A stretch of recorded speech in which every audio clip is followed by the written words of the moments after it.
Who are you? The answer might seem obvious at first, but think about it for a second. Every 7 years or so, every single cell in your body will have been replaced with another. So, were you the same person 7 years ago? So, you are not your body, but are you your brain then?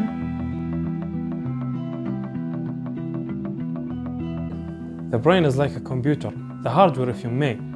And it's the neural connections that control our actions, emotions, memories, and everything that makes us us. There's a plethora of internal processes that influence the predominant majority of what we do.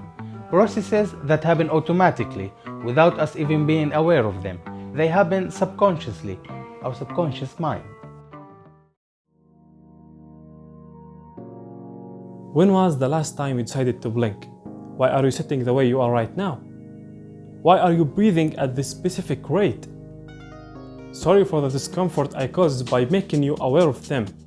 Most of what you do unconsciously, from breathing to blinking, from writing to driving, all the automatic reflexes like fight or flight. Everything that we have muscle memory for is done automatically. A whopping 95% of our minds is subconscious. So, are we only 5% of ourselves?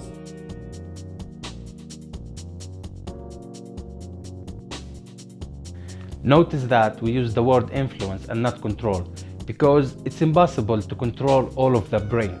By the way, it's a myth that we only use 10% of our brains. Our brains are fully working almost all the time.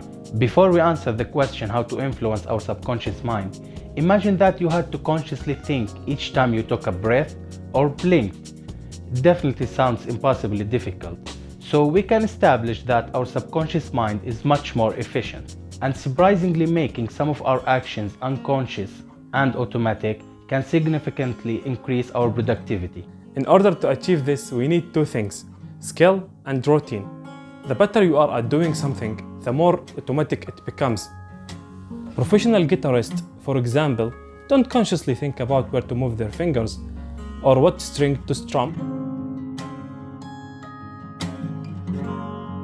Our subconscious mind loves patterns and repetitiveness and hates novelty.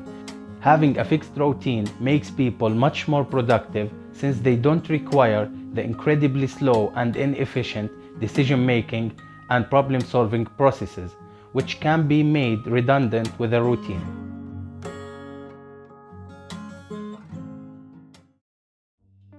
According to what we've just said, the subconscious mind is amazing, right?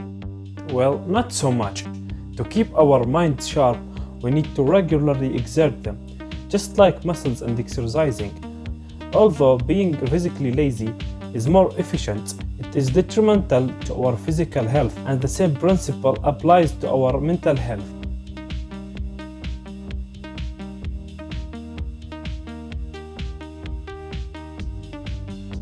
Here's a scary thought.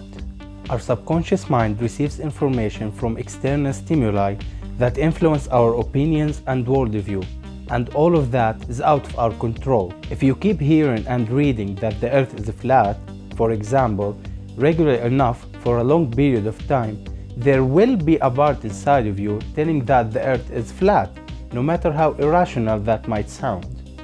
For this exact reason, advertisements are really effective. Think of the first fizzy drink that comes to your mind. Was it Coca-Cola or Pepsi? Big companies advertise everywhere, all the time. Despite the fact that almost everyone knows their brands, they are exploiting your subconscious mind for profit. If being tricked into buying a can of soda or a Big Mac doesn't sound that bad to you, think of why most of people in Nazi Germany were okay with what was happening then. Think of the reasons why some people are racist, or how easy it is to radicalize people.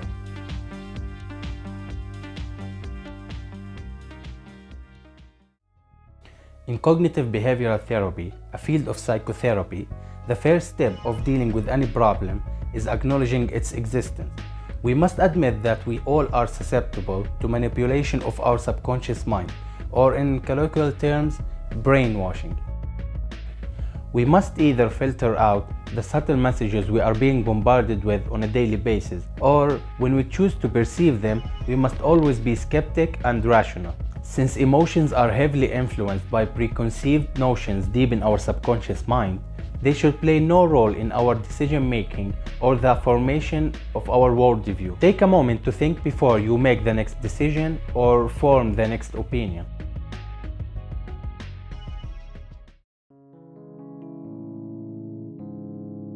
According to Sigmund Freud, Charles Roycroft, Peter Gay, and many other prominent psychologists, the term subconscious is considered to be erroneous, or in some cases even deceptive or misinformative.